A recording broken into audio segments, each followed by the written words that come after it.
믿음으로 그들은 홍해를 육지같이 건넜으나 애굽 사람들은 이것을 시험하다가 빠져 죽었으며. 아멘. 살아계신 하나님의 말씀입니다.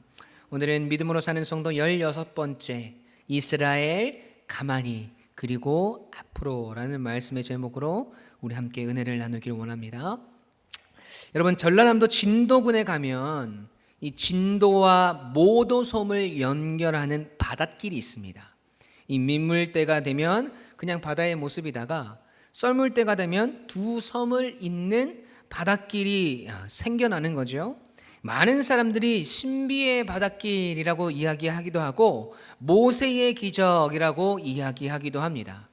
이 수많은 인파들이 썰물때가 되면 이 바닷길을 걸어보기 위해서 이곳을 찾는다고 해요.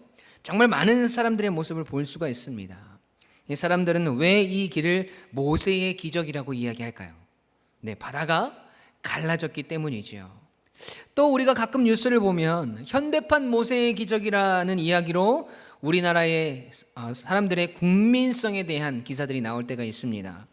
이 구급차가 생명이 위독한 환자를 태우고 꽉 막힌 도로를 지나가야 할 때 모든 차들이 갓길로 일제히 빠져서 이 구급차의 길을 터주는 모습을 홍해가 갈라지듯이 차들이 갈라졌다고 표현을 하더라고요. 이처럼 하나님을 믿지 않는 사람들도 다 알 만큼 이 모세의 기적에 대한 이야기는 아주 유명한 사건입니다.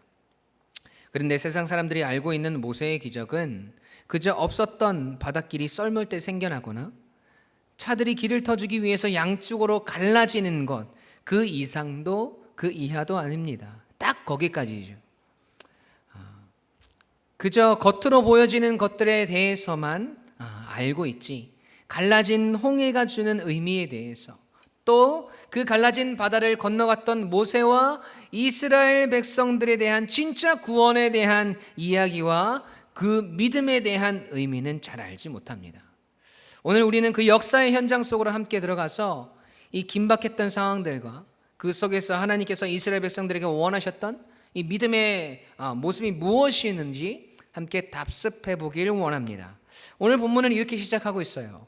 믿음으로 그들은, 여기에서 말하는 그들은 바로 이스라엘 백성들을 말합니다. 이스라엘 백성들의 믿음에 대한 내용을 히브리서 11장은 기록하고 있다는 것이지요.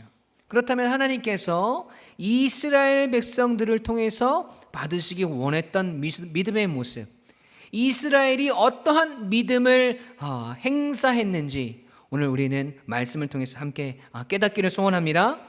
첫 번째로 우리는 가만히 서 있는 믿음이 필요합니다. 우리 함께 읽어볼까요? 큰 목소리로 시작. 아멘. 오늘 우리가 다루는 본문은 이 출애굽기 14장의 내용을 담고 있습니다. 거기에 보면 바로가 히브리 사람들을 애굽을 나가도록 겨우 허락을 하였어요. 그리고 그때 금방 그는 자기가 허락한 것을 후회합니다. 또 정탐꾼들을 통해서 이스라엘 사람들이 비하히롯 해협, 홍해 근처에서 장막을 친 것을 알게 되었고, 이스라엘 사람들을 추적하여서 다시 애굽으로 끌고 오든지 아니면 멸하든지 해야겠다는 마음을 먹었습니다. 이 바로는 그 큰 군대의 선두에서 이스라엘 사람들을 추적하여서 재빠르게 뒤쫓아갔습니다. 무섭게 뒤쫓아오는 바로와 그의 강력한 군대를 이스라엘 백성들은 발견하게 됩니다. 출애굽기 14장 10절에서 12절 말씀입니다. 바로가 가까이 올 때에 이스라엘 자손이 눈을 들어본즉 애굽 사람들이 자기들 뒤에 이른지라. 이스라엘 자손이 심히 두려워하여 여호와께 부르짖고 그들이 또 모세에게 이르되 애굽에 매장지가 없어서 당신이 우리를 이끌어내어 이 광야에서 죽게 하느냐? 어찌하여 당신이 우리를 애굽에서 이끌어내어 우리에게 이같이 하느냐? 우리가 애굽에서 당신에게 이른 말이 이것이 아니냐? 이르기를 우리를 내버려두라. 우리가 애굽 사람을 섬길 것이라 하지 아니하더냐? 애굽 사람을 섬기는 것이 광야에서 죽는 것보다 낫겠노라. 아멘. 이거 내용이 조금 이상합니다. 히브리서 11장은 이스라엘 백성들의 믿음에 대해서 이야기하고 있는데, 방금 우리가 읽은 내용은 여전히 하나님 앞에서 모세 앞에서 불평을 일삼는 이스라엘의 모습을 우리가 보게 됩니다. 여러분, 그런데 사실 그럴 만한 이유가 충분하죠. 이스라엘 사람들은 정말 절망적인 상황에 직면해 있었습니다. 앞은 홍해로 가로막혀 있고 뒤에는 바로의 군대가 쫓아오고 있습니다. 그리고 다른 쪽으로 피하려고 해도 광야 지역이에요. 정말 이도 저도 할 수 없는 진퇴양난에 놓여진 겁니다. 이제 그들이 할 수 있는 것은 아무것도 없었어요. 백성 모두가 창검을 들고 싸울 수 있는 힘과 능력이 있는 것도 아니고 군사적인 훈련을 받은 것도 아니었습니다. 그들은 그저 400년 동안 벽돌을 만들었고 400년 동안 애굽의 건축물을 짓는 데 사용되어진 노예들에 불과했습니다. 거기다가 싸울 수 있는 장정들만 있는 것이 아니라 남녀노소가 다 함께 섞여 있어서 분주하기만 할 뿐이었습니다. 겉으로 보기에 그들의 상황은 정말 절망적이었습니다. 인간적인 이성으로 볼 때의 지독한 파멸, 그것 이외에는 그 어떤 것도 기대할 수 없는 상황이었다라는 것이죠. 하나님은 이처럼 하나님의 백성들에게 큰 시련을 대면하라는 명령을 하실 때가 있습니다. 고난과 역경의 홍해가 그들 앞에 놓여져 있을 때가 있다는 것이죠. 그런데 우리가 거기서 기억해야 할 사실 한 가지는 그들 앞에 바다를 놓으신 분은 우리의 원수 대적 사탄이 아니라 바로 하나님이셨음을 우리는 주목해야 합니다. 출애굽기 14장 1절에서 3절까지 말씀 함께 읽어보겠습니다. 시작. 여호와께서 모세에게 말씀하여 이르시되 바다와 믹돌 사이에 비야히롯 앞 곧 바알스본 맞은편 바닷가에 장막을 치게 하라. 바로가 이스라엘 자손에 대하여 말하기를 그들이 그 땅에서 멀리 떠나 광야에 갇힌 바 되었다 하리라. 아멘. 여러분, 하나님께서 그렇게 모든 상황을 만드신 이유는 때로는 홍해를 통해서 우리를 연단하시는 하나님이심을 우리에게 나타내시기 위함입니다. 하나님의 백성들의 믿음을 연단하시고 하나님을 신뢰함에 대한 진정성을 테스트하시기 위해서 그렇게 하신다는 것이지요. 그런데 그 시기가 언제였는가가 중요합니다. 그 시기가 언제였습니까? 6월절 어린 양의 피로 이스라엘이 구원을 얻은 후라는 것이죠. 하나님의 구원의 역사가, 하나님의 은혜가 우리에게 임하여서 그 은혜에 감격하며 이제 우리의 앞날에 꽃길만 있을 것 같은 그런 순간에 하나님은 우리를 홍해 앞으로 밀어 넣으십니다. 때로는 우리 가족 구성원 중에 하나님을 믿지 않는 어떤 사람들이 홍해의 모습으로 나타나기도 합니다. 어떤 사업상의 일들을 통해서도 우리를 연단의 자리로 놓으실 때가 있습니다. 또 경건하지 못한 일들이, 우리의 양심을 가지고는 계속할 수 없는 일들이 우리 앞에 놓여져 있을 때가 있다는 것이지요. 만일 그것을 하지 않으면 우리의 삶의 여러 가지 것들을 포기해야 하고 손해볼지도 모르는, 정말 어찌할 바를 모르게 되는 시점까지 우리가 가기도 합니다.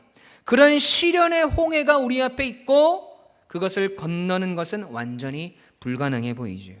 그래서 결국 우리는 그 자리에서 우리의 마음이 연약해짐을 느낍니다. 다시 말해서 연약한 마음 때문에 우리는 다시 고통의 자리로 나아갈 때가 있다는 것이죠. 이스라엘 백성들은 그 마음에 사로잡혔습니다. 홍해를 쳐다보면서 자기들의 구원받은 그 사실은 잊고 불만과 원망을 토로했습니다. 다시 원래 자신들의 모습으로 원상복구되어졌습니다. 그 순간 하나님의 백성들에게 주어지는 축복이 무엇인지 아시나요? 계속해서 하나님의 말씀이 그들에게 들려졌다는 것입니다. 하나님께서 모세를 통해서 이스라엘 백성들에게 말씀하셨습니다. 출애굽기 14장 13절 14절입니다. 모세가 백성에게 이르되 너희는 두려워하지 말고 가만히 서서 여호와께서 오늘 너희를 위하여 행하시는 구원을 보라. 너희가 오늘 본 애굽 사람을 영원히 다시 보지 아니하리라. 여호와께서 너희를 위하여 싸우시리니 너희는 가만히 있을지니라. 아멘. 하나님의 명령은 이스라엘 백성들에게 가만히 서서 여호와께서 오늘 너희를 위하여 행하시는 구원을 바라보라는 것이었습니다. 내가 너희를 위해서 싸울 것이니 너희는 가만히 있을지니라 라고 말씀하십니다. 하나님께서 우리에게 요구하시는 이 믿음의 모습이 여러분 그냥 단순한 것 같아 보여도, 그냥 가만히 있는 것이 우리가 정말 잘할 것 같아 보여도, 여러분 우리에게 가만히 있는 것이 얼마나 어려운 일입니까? 왜요? 사실 우리는 제일 못하는 게 가만히 있는 거예요. 이렇게 이야기합니다. 아니, 하나님, 말이 나왔으니까 망정이죠. 그렇게 아무것도 안 하고 가만히 있는 게 쉬운 줄 아세요? 아니, 지금 발등에 불이 떨어졌는데 어떻게 가만히 있습니까? 지금 내가 뭐라도 하지 않으면 망하게 생겼는데 어떻게 아무것도 하지 않습니까? 계속해서 문제들이 생겨나고 갈등들은 고조되고 두려운 일들이 계속해서 밀려오는데 왜 하나님은 가만히 있으라고 하시는 것인지 도무지 이해를 할 수가 없습니다. 네, 당연히 이해가 안 되죠. 이해를 할 수 없죠. 두렵습니다. 그래서 조급함들에 우리의 마음이 연약해져서 우리에게 하시는 하나님의 말씀을 제대로 들을 수 없습니다. 여호와께서 너희를 위하여 싸우리니 너희는 가만히 있을지니라. 이 말을 듣지 못합니다. 여러분, 하나님께서 가만히 있으라고 말씀하시는 진짜 이유가 무엇인지 아시나요? 그 말씀은 우리 앞에 닥쳐진 홍해와 같은 두려움과 문제들과 갈등들 앞에서 우리의 힘으로 그것들을 해결하려고 하고 노력하고 애쓰는 그 모든 생각과 행위들을 멈추라는 겁니다. 그런데 우리는 그런 족속들이 아니에요. 어떻게 해서든 우리의 힘으로, 우리의 노력으로 그 문제들을 해결해 보려고 하지 않습니까? 우리가 하나님의 자녀로서 믿음을 가지고 살아가고 있음에도 불구하고 그 홍해 앞에서 우리의 구원의 은혜에 대한 감격과 감사는 온데간데 없고, 그렇게 우리의 이성이 우리로 하여금 우리의 능력과 우리의 지혜와 우리의 힘들을 발휘하게 하고 있지는 않습니까? 그 일들에 대한 의무와 책임감들이 때로는 우리를 무언가 계속해서 해야 한다는 강박감을 주고 있지는 않습니까? 그렇게 해도 안 되는 문제들을 만나게 되면 이스라엘 백성들처럼 낭망하고 원망하고 원성을 높이며 짜증을 내는 것이 바로 우리의 모습이지 않습니까? 그런데 여러분, 그 모든 것이 우리에게 아무런 유익을 가져오지 못하고 있다면, 그러면 이제 우리가 해야 할 일은 딱 하나입니다. 가만히 서 있어야 합니다. 여러분, 오해하지 마세요. 가만히 서 있는다고 해서 아무것도 안 하고 그냥 될 대로 되라 시체놀이나 하고 있고 어떻게 되겠지 하고 포기하고 낙심하는 것이 아닙니다. 가만히 서 있으라는 것은 여러분 그 자리에 멈추라는 거죠. 그리고 하나가 더 전제되어 있어요. 그 자리에서 무릎을 꿇으라는 겁니다. 무릎을 꿇고 주님께 부르짖으라는 말씀입니다. 여러분의 어려움에 대해서 모두 하나님께 아뢰며 모든 짐을 하나님께 내어 맡기고 자유롭게 되라는 것입니다. 그분 앞에 여러분의 긴박한 필요를 아뢰라는 말씀입니다. 그러면 아마 또 우리의 이성은 이렇게 이야기할 겁니다. 아니, 목사님, 제가 그렇게 해보았지만 이때까지 홍해를 건널 그 어떤 길도 내 앞에 나타난 적이 없었습니다. 네, 여러분, 그것이 우리가 아직까지 그 홍해를 두려워하고 있다는 증거입니다. 그래서 하나님께서 말씀하십니다. 여호와께서 오늘 너희를 위하여 행하시는 구원을 보라.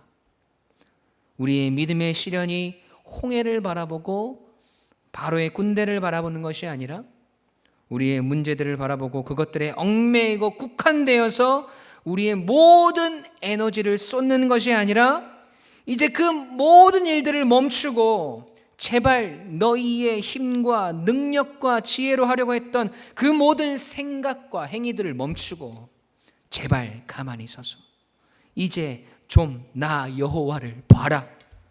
내가 여기 있으니 나를 좀 찾아라 라고 하나님께서 말씀하시는 겁니다. 여러분, 저는 여기서 하나님의 간절한 애원을 들었어요. 나를 봐라. 내가 여기 있지 않느냐. 제발 너희의 힘으로 하려는 그 모든 것들을 멈추고 그 자리에서 나에게 모든 걸 맡겨라. 그리고 너희는 자유해라. 내가 여기에 있다. 그 하나님의 간절한 음성이 여러분 들리십니까? 여러분, 여기에서 진짜 우리의 믿음이 필요한 것입니다. 우리를 위해서 싸우시고 그 큰 일을 행하시는 하나님을 믿는 것, 하나님께서 그렇게 하실 것이라는 확신 있는 기대감을 가지고 우리의 시선을 하나님께로 돌리는 것이 바로 믿음의 행사라는 것입니다. 성령께서 여러분 속에서 이 믿음을 일으켜 주시도록 여러분 기도하셔야 돼요.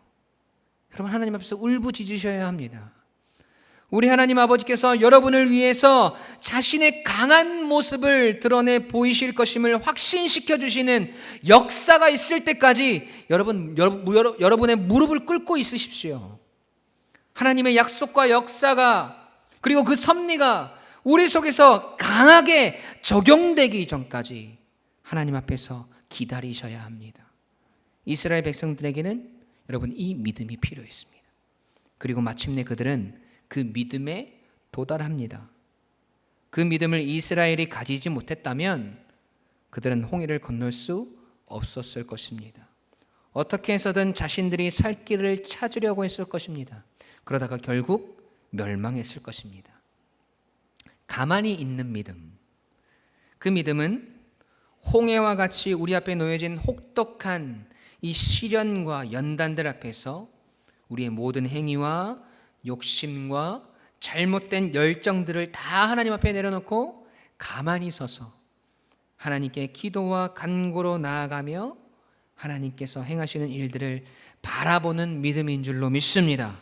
여러분, 그 믿음으로 충만한 우리 모든 사랑하는 유광침례교회 가족들이 되시길 주님의 이름으로 간절히 축원합니다. 아멘. 두 번째로 우리는 계속해서 앞으로 나아가는 믿음이 필요합니다. 함께 읽어볼까요? 시작. 아멘. 자, 이스라엘 백성들은 이 자신들의 능력으로는 도저히 아무것도 할 수 없는 그 상황 가운데서 하나님의 말씀을 들었고 가만히 서서 하나님께서 하시는 일들을 바라보았습니다. 하나님은 구름 기둥으로 그들을 뒤쫓아오는 바로의 군대를 막으셨고 모세를 통하여서 그 드넓고 깊은 홍해가 갈라지는 기적의 역사를 이루셨습니다. 그리고 이스라엘 백성은 갈라진 그 홍해를 건너가게 됩니다. 우리가 너무나 잘 알고 있는 이야기죠.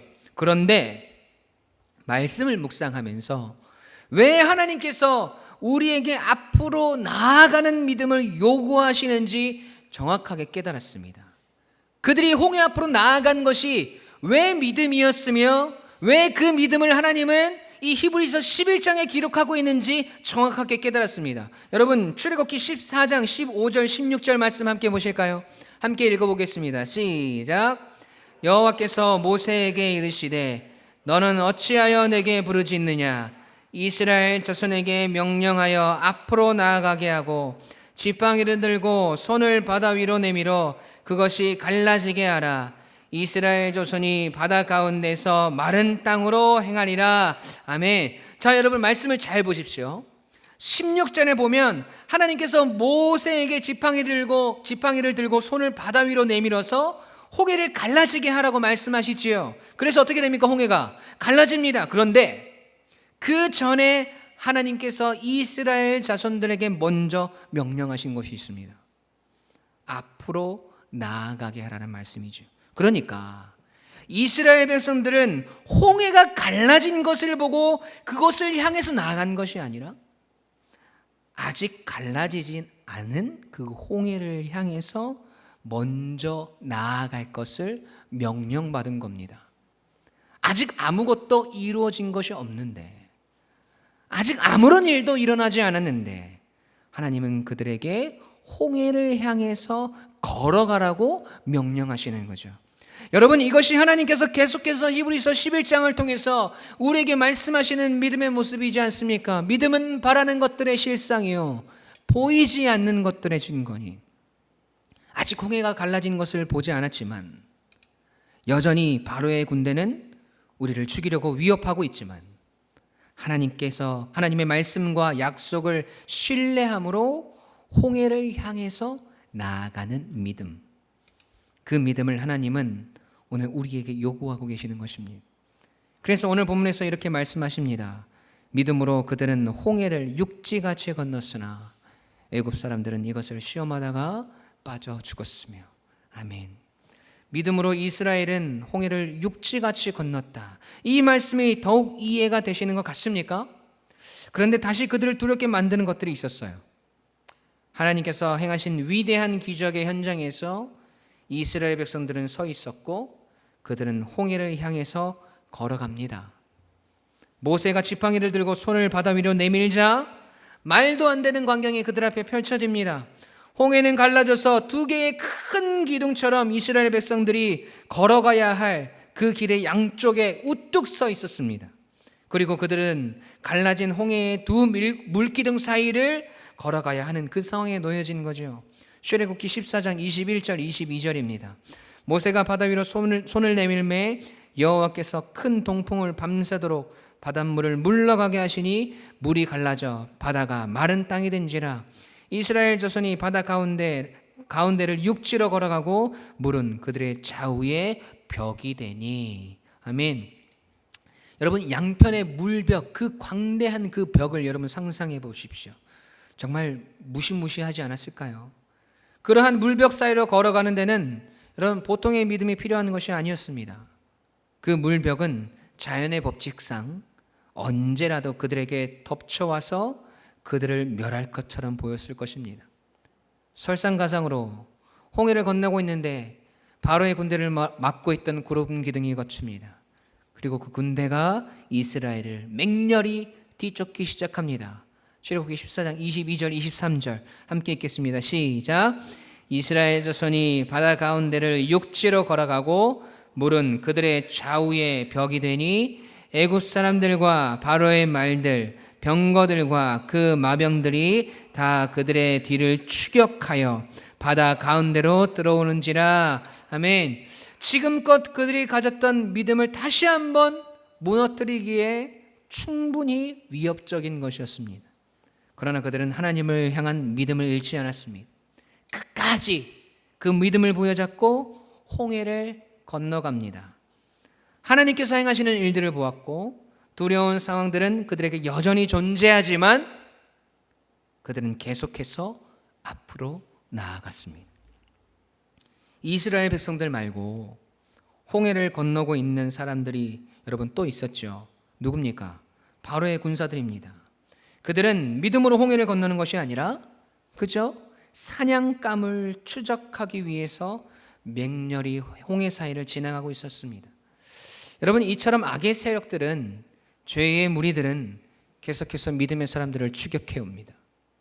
우리를 무너뜨리기 위해서, 우리를 멸망시키기 위해서 무섭게 우리를 뒤쫓습니다.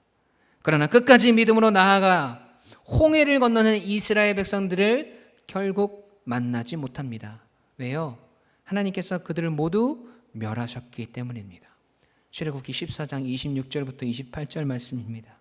여호와께서 모세에게 이르시되 내 손을 바다 위로 내밀어 물이 애굽 사람들과 그들의 병거들과 마병들 위에 다시 흐르게 하라 하시니 모세가 곧 손을 바다 위에 내밀매 새벽이 되어 바다의 힘이 회복된지라.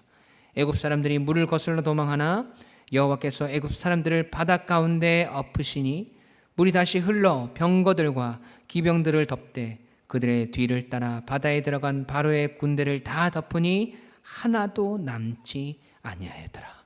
아멘. 여러분, 우리는 계속해서 앞으로 나아가야 합니다. 믿음으로 홍해를 향해서 우리의 걸음을 내딛어야 합니다. 아직 홍해가 우리 앞에서 갈라지지 않았다고 할지라도 하나님께서 나아가라고 하시면 믿음으로 순종하며 나아가야 합니다. 두려워도 나아가야 합니다. 바로의 군대가 우리를 뒤쫓아온다 할지라도, 거대한 물기둥이 우리를 삼킬 것처럼 여러분 서 있다 할지라도 하나님께서 나아가라고 하시면 여러분 우린 나아가야 합니다. 그것이 이스라엘의 믿음이었고 오늘 하나님께서 우리 유광침례교회 모든 가족들에게 요구하시는 믿음으로 사는 성도의 모습인 줄로 믿습니다. 여러분 앞에 홍해가 놓여져 있습니까? 여러분 그래서 두려우십니까? 도무지 풀려지지 않은 문제들, 어려움들, 내 힘으로 아무리 발버둥 쳐도 아무것도 나아지지 않고 오히려 악화되는 일들 속에서 여러분 우리는 그 속에서 믿음을 발휘해야 합니다. 가만히 있는 믿음을 가지십시오. 우리의 모든 생각과 뜻과 열정과 행위들을 멈추고 사람들을 의지하고 그들의 말에 귀를 기울이는 것을 잠시 멈추고 가만히 서서 하나님께서 하시는 일들을 바라보십시오. 여러분 그리고 간구하십시오. 그리고 하나님께서 나아가라고 하실 때 계속해서 믿음으로 전진하십시오. 앞으로 나아가십시오. 두려움이 생겨도 아픔이 있어도 도저히 아무런 해결책이 보이지 않아도 끝까지 믿음을 지키는 여러분 그 길로 나아가시기 간절히 소원합니다. 그것이 여러분이 홍해를 건널 수 있는 유일한 길임을 여러분 아셔야 합니다. 그 길로 걸어가며 하면 하나님은 우리를 그것을 질퍽거리고 걷기 힘든 땅이 아니라 마른 땅으로 하나님의 역사와 기적과 은혜를 맛보는 그 평안한 곳으로 인도하실 줄 믿습니다. 지금 여러분의 삶에 그 믿음이 필요합니다. 여러분 그 믿음이 있으면 우리 인생에 불어닥친 홍해와 같은 난관도 애굽 병사와 같은 두려움들도 능히 승리하게 하시는 하나님의 기적의 역사를 경험하게 될 줄로 믿습니다. 우리 유광침례교회 모든 가족들이 그 기적과 역사의 주인공이 되시길, 그 기적을 여러분의 믿음으로 바라보시길 주님의 이름으로 간절히 축원합니다. 아멘.